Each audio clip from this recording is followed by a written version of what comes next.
আসসালামু আলাইকুম। আমরা গতকালকে রাত্র 8টার সময় আপনাদের সঙ্গে ব্রিফ করেছিলাম।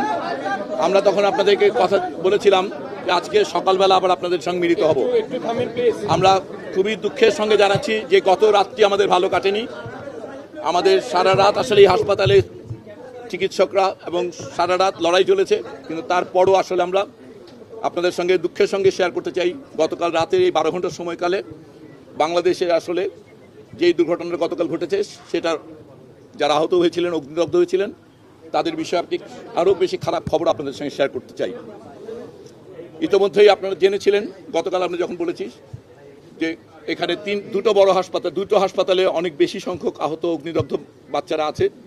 একটি হচ্ছে এই হাসপাতাল।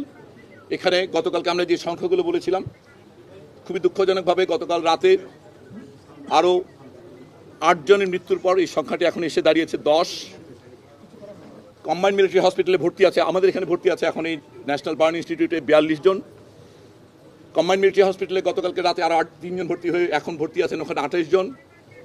সেখানে সর্বমোট মৃতদেহ ছিল 15 জনের, যেখানে কুমিল্লা জেনারেল হাসপাতাল থেকে 1 জন এবং আরেকটি দেহ নিয়ে যাওয়া হয়েছিল, সেটাকে ওনারা মৃতদেহ হিসেবে বলছেন না, সেটা হচ্ছে উত্তরা আধুনিক থেকে যেটা নেওয়া হয়েছে সেটি একটি দেহাবশেষ।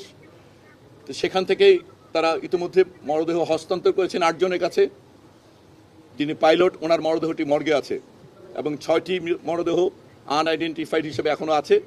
আর যে কথাটি বললাম উত্তর আধুনিকের, ওটিকে তারা মরদেহ এখনও বলেনি, ওটা দেহাবশেষ, সেটা চিহ্নিত করার প্রয়োজন হবে। এছাড়া ঢাকা মেডিকেল কলেজে আমরা বলেছি গতকালকে 1 জন মৃত্যুবরণ করেছে, সেখানে 3 জন এখন ভর্তি আছে, তার মধ্যে 2 জনই আইসিইউতে আছে। ইউনাইটেডের কথা আমরা গতকালকে বলতে পারিনি, ইউনাইটেডে আসলে একজন, সেখানে গতকালকে একজনকে নেওয়া হয়েছিল এবং ওনাদের ভাষায় সেটা ব্রড ডেড, ওখানে মৃত অবস্থায় ইউনাইটেড হাসপাতালে নেওয়া হয়েছিল। সব মিলে আমাদের আসলে এই মুহূর্তে সর্বমোট মৃত্যুর সংখ্যা নিশ্চিত করছি আমরা 27 জন এবং হাসপাতাল সব মিলে ভর্তি আছে 78 জন। এবং এর মধ্যে আমাদের এই হাসপাতালে যারা ভর্তি আছে তার মধ্যে বেশ কয়েকজন আইসিইউতে আছে। আইসিইউতে থাকা রোগীদের মধ্যে কয়েকজন ভেন্টিলেটর আছে, কয়েকজন ভেন্টিলেটর নেই। এমনকি এইচডিইউতে যারা আছেন তাদের মধ্যে বেশ কয়েকজনের অবস্থা আশঙ্কাজনক।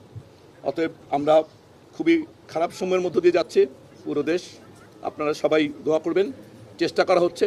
ইতিমধ্যেই গতকাল আপনারা জেনেছেন যে আমাদের পক্ষ থেকে এই হাসপাতালের সঙ্গে সিঙ্গাপুর জেনারেল হাসপাতালের একটা এমওইউ আছে, সেটার ভিত্তিতে এখান থেকে অনুরোধপত্র পাঠানো হয়েছে টেকনিক্যাল অ্যাসিস্ট্যান্সের জন্য।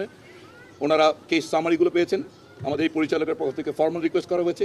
এই মুহূর্তে সিঙ্গাপুরের হাই কমিশনার সিঙ্গাপুর জেনারেল হাসপাতালে ব্যক্তিগতভাবে উপস্থিত আছেন।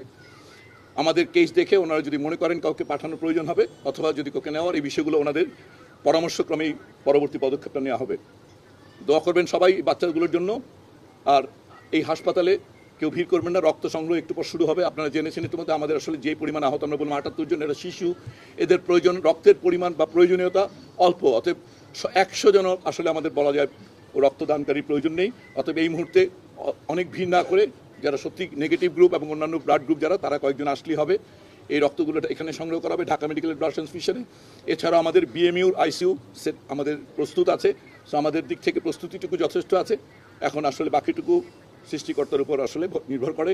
চিকিৎসাগতভাবে আমরা সব রকম প্রস্তুতি আমাদের আছে।